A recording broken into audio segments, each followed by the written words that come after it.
So நண்பர்களே, துபாயில் 1.5 litre water can என்னவோ 1.5 ரூபா தான். ஆனால் 1 லிட்டர் பெட்ரோல் வெறும் 3 ரூபா தான். அதே மாதிரி துபாயில் நம்ம 3 ஜீன்ஸ் எடுக்கிற காசில் 1 கிராம் கோல்டே வந்து நம்ம வாங்கிட முடியும்.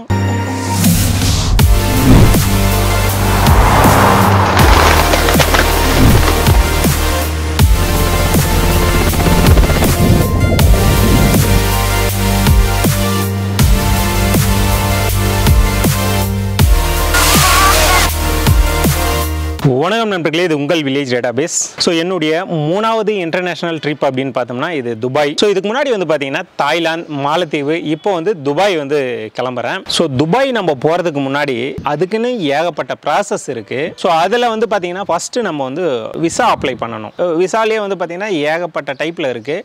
ஸோ நம்ம போகிறது வந்து பார்த்தீங்கன்னா டூரிஸ்ட் விசா அப்படின்றதுனால 1 மாதத்துக்கு டூரிஸ்ட்டு சிங்கிள் ஷார்ட் விசா அப்படின்னு சொல்லிட்டு ஒன்று இருக்குது. அதை தான் வந்து நம்ம எடுத்திருந்தோம். பொதுவாக விசா எடுக்கணும் அப்படின்னா மினிமம் 2000 ரூபாயில இருந்து மேக்ஸிமம் 30,000 35 நம்மளுடைய விசாவை பொறுத்து அந்த காஸ்ட் வந்து சேஞ்ச் ஆகும். நாங்க போனது வந்து பாத்தீங்கன்னா 7,000 இல்ல 8,000 ரூபாய் அந்த ரேஞ்சுக்குள்ள தான் வந்து வந்தது விசா காஸ்ட். இதே வந்து 3 மாச விசா இருக்கு, மல்டிபிள் என்ட்ரி, அதாவது நம்ம இந்தியா வந்துட்டு திரும்ப துபாய் போயிட்டு திருப்பி இந்தியா வந்துட்டு திரும்ப துபாய் போகலாம். ஸோ அந்த மாதிரி மல்டிபிளான என்ட்ரியும் இருக்கு, சிங்கிள் என்ட்ரியும் இருக்கு. நாங்கள் எடுத்தது சிங்கிள் என்ட்ரி. ஸோ அதனால தான் அந்த cost.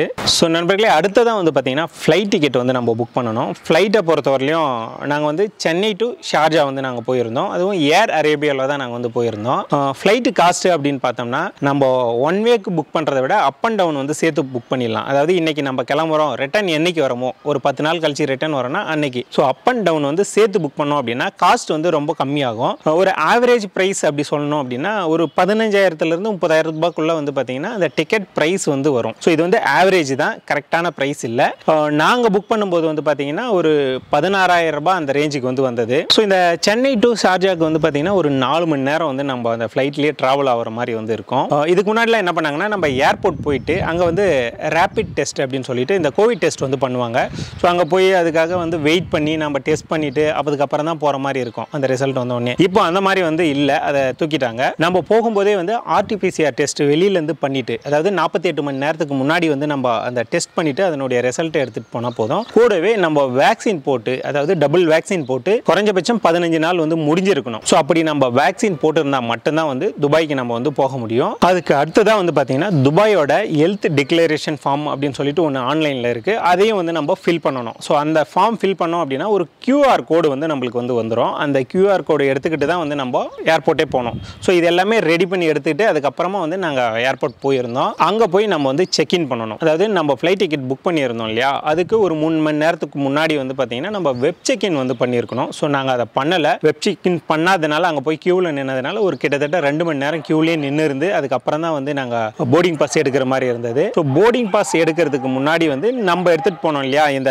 Flight ticket, hotel booking, QR கோடு, இந்த வேக்சின் டீட்டெயிலு, அதுக்கப்புறம் இந்த ஆர்டிபிசிஆர் டெஸ்ட்டு, விசா அப்ளை பண்ணும்போதே இன்சூரன்ஸும் நம்மளுக்கு கூட கொடுத்துருவாங்க. ஸோ இது எல்லா டாக்குமெண்ட்டையும் அங்கே காமிச்சிட்டு அதுக்கப்புறம் தான் வந்து நம்மளுக்கு போர்டிங் பாஸ் கொடுப்பாங்க. போர்டிங் பாஸ் வாங்குறதுக்கு முன்னாடி நம்ம லக்கேஜ் இருக்கு இல்லையா, ஸோ அதாவது செக்இன் பேக்கேஜ் அண்ட் லக்கேஜ் அப்படின்னு வந்து சொல்லுவாங்க. இப்போ நம்ம செக்இன் அப்படின்னும் போது நம்ம வந்து அவங்க கையிலேயே ஒப்படைச்சிட்டு நம்ம வந்துடலாம். நம்ம ஃப்ளைட் விட்டு இறங்கும்போது அந்த பேக்கை வந்து நம்ம வாங்கிக்கலாம். இது வந்து நாங்கள் புக் பண்ணும்போதே 30 கிலோ வந்து இருக்கிற மாதிரி நாங்கள் பார்த்து புக் பண்ணியாச்சு. கூடவே வந்து பார்த்தீங்கன்னா ஹேண்ட் லக்கேஜ் வந்து 10 கிலோ வரையும் நம்ம எடுத்துகிட்டு போகலாம். ஸோ ஏர் அரேபியாவில் 10 கிலோ நம்ம வந்து தாராளமாக எடுத்துகிட்டு போகலாம். சப்போஸ் நீங்கள் ரிட்டர்ன் வரீங்க இல்லையா, அப்போ வந்து ஹேண்ட் லக்கேஜ் எவ்வளோ இருக்குன்றதை எடை போட்டு பார்ப்பாங்க. ஸோ 1 கிலோ எக்ஸ்ட்ரா இருந்தது அப்படின்னாலும் கூட சரி, அந்த ஒரு காசில் வந்து பார்த்தீங்கன்னா ஒரு 80 திராம்ஸ் வந்து நம்ம கிட்ட இருந்து வாங்குவாங்க. ஸோ 80 திராம்ஸ் அப்படின்னும் போது நியர்பை ஒரு 1,600 ரூபாய் அந்த ரேஞ்சுக்கு வந்து வரும் நம்பர் காஸ்ட். ஸோ அதனால இது எல்லாமே பார்த்துட்டு அதுக்கப்புறம் பேக் லக்கேஜ் வந்து நீங்கள் செக் பண்ணி எடுத்துகிட்டு போயிடுங்க. நண்பர்களே, இப்போ நம்ம பார்த்தோம் இல்லையா, இவ்வளவும் நம்ம பண்ணிட்டு தான் ஏர்போர்ட்டே போனோம். ஸோ இது எல்லாமே நான் வந்து எனக்கு பண்ண தெரியாது அப்படின்னு நினைச்சீங்கனாலும் சரி, துபாய் போகிறதுக்கு நல்ல டிராவல் ஏஜென்சி இருந்தால் சொல்லுங்க அப்படின்னாலும் சரி, நான் இந்த ட்ரிப்பு போனது வந்து பார்த்தீங்கன்னா GT ஹாலிடேஸ் மூலமாக தான் வந்து போயிருந்தேன். So one of the best travel ஏஜென்சின்னு கூட நம்ம சொல்லலாம். ஏன்னா நாங்கள் போகிறதுக்கு முன்னாடி A to Z எல்லாமே பக்காவாக நம்ம கையில் வந்து ரெடி பண்ணி கொடுத்துட்டாங்க. இது தவிர டே பை டே டைம் பிரகாரம் நம்ம எங்கெல்லாம் போய் சுற்றி பார்க்க போகிறோம் அப்படின்ற ஹைட்னரியும் எல்லாமே ரெடி பண்ணி கொடுத்துட்டாங்க. ஸோ நீங்கள் துபாய் ட்ரிப்பு போகணும் அப்படின்னு நினச்சிங்கன்னா ஜிடி ஹாலிடேஸ் அவங்களுடைய கான்டாக்ட் நம்பர் ஸ்க்ரீன்லேயும் இருக்கும். ஸோ டிஸ்கிரிப்ஷன்லையும் கொடுக்குறேன், தேவைப்படுறவங்க யூஸ் பண்ணிக்கோங்க. துபாய் ட்ரிப்பை பொறுத்தவரையும் நம்ம கூட வர்றது யார் அப்படின்னு பார்த்தீங்கன்னா சவுத் இந்தியன் ஃபுட் அப்படின்ற ஒரு யூடியூப் சேனலில் இருந்து தான் வந்து ராம் ப்ரோ வந்து நம்ம கூட வராரு. ஸோ ஒரு சில ட்ரிப்பில் வந்து நம்ம கூட ஜாயின் பண்ணி வந்திருப்பாரு, அவர் தான் வந்து நம்ம கூட வராரு. ஸோ இந்த ப்ராசஸ் எல்லாமே முடிச்சுட்டு அப்படியே ஏர்போர்ட் உள்ளே போனால் ஃப்ளைட் வந்து பார்த்தீங்கன்னா கிட்டத்தட்ட 2 மணி நேரம் லேட்டு. ஸோ நாங்கள் அங்கேயே வெயிட் பண்ணியிருந்தோம். வெயிட் பண்ணி தான் அதுக்கப்புறம் ஃப்ளைட் வந்தது. ஃப்ளைட் வந்து ஏறி உள்ளே உட்காந்துட்டோம். ஸோ இந்த ஃப்ளைட் ஜேர்னி இருக்கு இல்லையா, சென்னை டு ஷார்ஜா, கிட்டத்தட்ட 4 மணி நேரம் வந்து நம்ம ட்ராவல் ஆக போகிறோம் ஃப்ளைட்டில். ஸோ நான் இதுக்கு முன்னாடி ஒரு சில ஃப்ளைட்டில் வந்து போயிருக்கேன், ஆனால் ஏர் அரேபியாவில் போகிறது இதான் வந்து ஃபர்ஸ்ட் டைம். நம்ம உள்ள ஃப்ளைட்டில் ட்ராவல் ஆகிட்டு இருக்கும்போதே நம்மளுக்கு வந்து கொஞ்சம் நேரத்தில் ஃப்ரூட் சாலட் வந்து நம்மளுக்கு கொடுப்பாங்க. ஸோ இதுதான் அந்த ஃப்ரூட் சாலட். ஃப்ரூட் சாலட் வந்து பார்த்தீங்கன்னா 2 பேரும் வாங்கி வச்சுட்டோம். வாங்கி வச்சுட்டு அவர் தூங்கிட்டாரு. நான் வந்து என்னுடைய ஃப்ரூட் சாலட்டை வந்து சாப்பிட்டேன். ஸோ சாப்பிட்டு அந்த அவர்கிட்ட இருக்கிற ஃப்ரூட் சாலட்டை நான் எடுத்து வச்சுட்டு காலி பாக்ஸை அவருக்கு வச்சுட்டேன். ஸோ கரெக்டாக அந்த காலி இதெல்லாம் டப்பாலாம் கலெக்ட் பண்ணி வந்துட்டு இருக்காங்க. அந்த நேரத்துக்கு எழுப்பிட்டு அவரதை எடுத்து குப்பை பாக்ஸில் வந்து போட்டுட்டேன். அவர் அப்படியே ஷாக் ஆகிட்டார், இன்னும் சாப்பிடவே இல்லையே அப்படின்ற மாதிரி. அதுக்கப்புறம் தான் சொன்னேன் இதுதான் உங்களுது அப்படின்னு சொல்லிட்டு. ஸோ ஒரு கிட்டத்தட்ட ஒரு 4 மணி நேரம் நம்ம இந்த ஃப்ளைட்டில் போயிட்டு இருக்கும்போதே வந்து பார்த்தீங்கன்னா நம்மளுக்கு வந்து டிவி ஸ்க்ரீன் வந்து மேலே போயிட்டு இருக்கோம். அதில் நம்ம எதுக்கு நேரம் வந்து பறந்துட்டு இருக்கோம் அப்படின்ற அந்த மேப் வந்து பார்த்தீங்கன்னா அதில் ப்ளே ஆகிட்டே இருக்கும். ஸோ அதையே பார்த்து நம்ம தெரிஞ்சுக்கலாம் இன்னும் எவ்வளோ தூரம் இருக்குது நம்ம போகிறதுக்கு. இந்த டிஸ்டன்ஸு, டைமிங் எல்லாமே வந்து கொடுத்துருக்காங்க. ஸோ இன்னொன்று முக்கியமான விஷயம் சொல்லணும் அப்படின்னா நம்மளுடைய இந்தியாவுக்கும் துபாய்க்கும் வந்து பார்த்தீங்கன்னா கிட்டத்தட்ட 1.5 மணி நேரம் டிஃப்ரெண்ட் வரும் அந்த டைமிங்கில். அதாவது நம்ம இந்தியாவில் வந்து 1 மணி ஆகுது அப்படின்னா துபாயில் பார்த்தீங்கன்னா 11:30 தான். இந்த 1.5 மணி நேரம் வந்து டிஃப்ரென்ஸ் இருக்குது. ஸோ துபாயை பொறுத்தவரை அங்கே துபாய் எக்ஸ்போ அப்படின்னு சொல்லிட்டு ஒன்று போயிட்டு இருக்கு. அதுக்கு உண்டான ஃப்ரீ டிக்கெட் வந்து கொடுப்பாங்க. ஸோ இந்த கார்டு எடுத்துகிட்டு போயிட்டு நம்ம அங்கே டிக்கெட் என்ட்ரி டிக்கெட் எடுக்கும்போது 50% ஆஃபர் தான் வந்து நம்மளுக்கு தருவாங்க. அதாவது அங்கே வந்து ஒரு 50 திராம்ஸ் என்ட்ரி டிக்கெட் அப்படின்னா நம்ம 25 திராம்ஸ் கொடுத்தா போதும், மீதி 25 கொடுக்க தேவையில்ல. இது வந்து ஒரு ஆஃபர் மாதிரி அவங்க கார்டு மாதிரி ஒன்று கொடுத்துட்றாங்க நம்மளுக்கு. ஆனால் இது எல்லாமே நம்ம தேவையில்லை, ஏன்னா நம்ம துபாய் ட்ரிப் போகிறோம் இல்லையா, அந்த பேக்கேஜ்லேயே வந்து பார்த்தீங்கன்னா இந்த எக்ஸ்போ டிக்கெட்டும் வந்து நம்மளுக்கு காம்ப்ளிமெண்ட்ரியாக கொடுத்துருவாங்க. அதே மாதிரி வந்து பார்த்தீங்கன்னா நாங்கள் துபாய் போய் ஏர்போர்ட் இறங்கிட்டு அங்கே இருக்கக்கூடிய அந்த இமிகிரேஷன் ப்ராசஸ் எல்லாமே முடிச்சுட்டு நேராக வந்து வெளியே போனோம். வெளியே போனோடனே நம்ம நேம் போட்ட அந்த போர்டை வச்சுக்கிட்டு டிரைவர் வந்து வெயிட் பண்ணிட்டு இருந்தாரு. ஸோ டிரைவர் கிட்ட பேசிட்டு நாங்கள் அங்கேருந்து அப்படியே கிளம்பிட்டோம். டிரைவர் பார்த்தீங்கன்னா கேரளா தான். ஸோ நம்மளுக்கு அந்த லாங்குவேஜ் ப்ராப்ளம்லாம் வந்து இல்லை. அவர்கிட்ட பேசிட்டே அப்படியே வந்து நம்ம கிளம்பிட்டோம். ஸோ அடுத்ததாக முக்கியமான விஷயம் என்ன அப்படின்னு பார்த்தீங்கன்னா துபாய் கரன்சி வந்து நம்மளுக்கு தெரிஞ்சிருக்கணும். அதாவது நம்ம கையில் நம்மளுடைய இந்தியா மணியை துபாய் கரன்சியாக வந்து மாற்றி நம்ம எடுத்துகிட்டு போனோம். துபாய் கரன்சியை பொறுத்தவரையிலையும் ஏஇடி அப்படின்னு வந்து சொல்லுவாங்க. அதாவது அரப் எமிரேட் திராம்ஸ் அப்படின்னு வந்து சொல்லுவாங்க. ஸோ இது வந்து பார்த்தீங்கன்னா ஒரு திராம்ஸ் வந்து நம்ம ஊர் காஸ்ட்டோட மதிப்பு எவ்வளோன்னு பார்த்தீங்கன்னா 20 ரூபாய். ஸோ இது வந்து ஆவரேஜ் தான் நான் சொல்கிறது. ஸோ அவங்க ஊர் காசுக்கு நம்ம ஊர் காசு வந்து பார்த்தீங்கன்னா 20 ரூபா கொடுத்தோம்னா தான் அவங்க ஊர் காசு 1 ரூபாய் நம்ம கிட்ட வந்து கொடுப்பாங்க. நம்ம ஊர் காசில் ஒரு 10,000 ரூபாய்க்கு கொடுத்துட்டு அவங்க ஊர் காசு ஒரு 500 ரூபாய் வந்து நம்ம வாங்கிட்டு போகலாம். ஏர்போர்ட்லேயே வந்து பார்த்தீங்கன்னா இந்த கரன்சி எக்ஸ்சேஞ்ச் வந்து இருக்கும். ஸோ அங்கே மாற்றுறதுனால மாற்றலாம், இல்லை உங்களுக்கு தெரிஞ்சவங்க யாரா கரன்சி மாற்றி தராங்க வெளியில் அப்படின்னாலும் அங்கேயே நீங்கள் வந்து மாற்றிக்கலாம். இல்லை நீங்கள் துபாய் போயிட்டு அங்கேயும் மாற்றிக்கிறதுனாலும் தாராளமாக மாற்றிக்கலாம். நாங்கள் வந்து பார்த்தீங்கன்னா துபாய் கரன்சியாக மாற்றலை, 1 ரூபாய் கூட எங்கள் கையில் நாங்கள் எடுத்துகிட்டே போகல.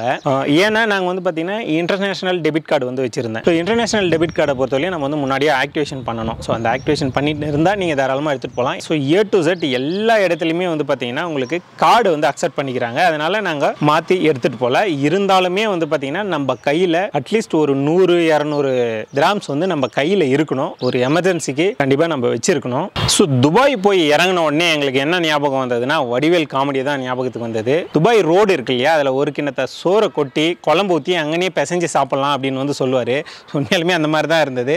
ஏன்னா ஒரு பாலைவனத்தை வந்து பார்த்தீங்கன்னா அந்த அளவுக்கு மாற்றி வச்சுருக்காங்க. அதே மாதிரி வந்து பார்த்தீங்கன்னா ரோடு எல்லாமே அந்த அளவுக்கு க்ளீனாக இருக்குது. ஸோ அங்கே வந்து பார்த்தீங்கன்னா செடி மரம்லாம் வந்து வளராது. ஆர்டிஃபிஷியலாக வந்து பார்த்தீங்கன்னா அதெல்லாம் ரெடி பண்ணி எடுத்துகிட்டு வந்து எப்போவுமே பூ பூக்கிற மாதிரி வந்து அங்கே ரெடி பண்ணி வச்சுருக்காங்க. ஸோ அதுக்கு உண்டான தண்ணி பைப் லைனோட ஸ்டோரி கேட்டிங்கன்னாவே நீங்கள் வந்து அவ்வளோ ஆச்சரியப்படுவீங்க. இது தவிர வந்து பார்த்தீங்கன்னா துபாயில் 1.5 லிட்டர் வாட்டர் கேன் வந்து பார்த்தீங்கன்னா 1.5 ரூபாய். ஸோ 1 ரூபாய் 60 காசு சம்திங் வருது. பெட்ரோலோட ரேட்டு அப்படின்னு பார்த்தீங்கன்னா 3 ரூபா தான். நம்ம நினைக்கலாம் எண்ணெய் வந்து அங்கே கிடைக்குது, அதனால வந்து பெட்ரோல் ரேட் கம்மியாக இருக்கும் அப்படின்னு சொல்லிட்டு. ஆனால் அங்கே வந்து பார்த்தீங்கன்னா அதே மாதிரி தண்ணி வந்து உப்பு தண்ணி தான். ஸோ அந்த உப்பு தண்ணியை பியூரிஃபை பண்ணி தான் வந்து நம்மளுக்கு வந்து கொடுக்குறாங்க. அதே மாதிரி வந்து பார்த்தீங்கன்னா பிரியாணி அப்படின்னு பார்த்தோம்னா 10 தினார்ல இருந்து 30 தினார் வரலையும் பிரியாணி இருக்கு அந்த இடத்துல. அதாவது ஒரு 10 தினார் அப்படின்னும் போது நம்ம காசுக்கு ஒரு 200 ரூபாய் வரும். ஆவரேஜா ஒரு 300 ரூபாயில வந்து நம்மளுக்கு சூப்பரான பிரியாணி வந்து நம்மளுக்கு கிடைச்சிரும். அதே மாதிரி வந்து பார்த்தீங்கன்னா நார்த் சைடு போனால் கூட இந்த அளவுக்கு சாப்பாடு வந்து கிடைக்குமான்னு தெரியாது. ஆனால் அங்கே வந்து A to Z எல்லாமே வந்து நம்மளுக்கு கிடைக்குது. கூடவே வந்து பார்த்தீங்கன்னா நான் சொன்ன மாதிரி தான் ஒரு 3 ஜீன்ஸ் எடுக்கிற காசில் அங்கே வந்து 1 கிராம் கோல்டே வந்து வாங்கிடலாம். ஸோ அந்த ஊர் காசில் கோல்டோட ரேட் எவ்வளோ அப்படின்னு பார்த்தீங்கன்னா ஒரு கிராம் நாங்கள் போகிறப்போ 219 ரூபாய். ஸோ 219 ரூபாய் நம்பர் காஸ்ட் எவ்வளோ வரும் அடுத்த வீடியோவில் உங்களுக்கு சொல்கிறேன். அதே மாதிரி வந்து பார்த்தீங்கன்னா இந்த துபாயை பற்றி நிறைய இன்ட்ரெஸ்டிங்கான விஷயங்கள், அதே மாதிரி அந்த ஊரில் இருக்கக்கூடிய அந்த பொருட்கள் எல்லாமே வந்து பார்த்தீங்கன்னா ரொம்ப சீப் அண்ட் பெஸ்ட்டாகவே கிடைக்குது.